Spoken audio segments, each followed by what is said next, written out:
құрметті сот, мен Шынасыл Абзалдың анасымын. Мен мына жақта тағылып атқан айыпқа Аты келіспеймін. жөніңізді айтыңыз.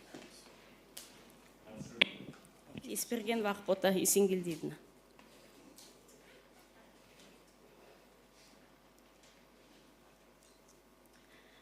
Мен айыпқа келіспеймін. Өйткені мына жақта 2 айдай болды, тыңдадық, ешқандай дәлел жоқ.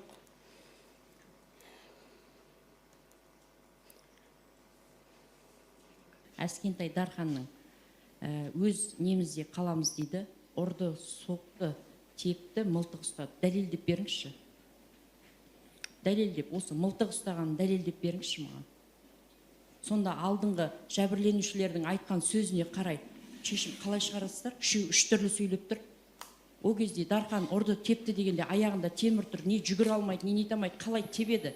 Видеода анық көрініп тұр Дарханның іс әрекеті, бұл жерде ешқандай ажырату нәтижесінде жүргені көрініп тұрып, ұрды, соқты, қару бар, пышақ бар дейді. Дәлелдеп беріңізші осыны.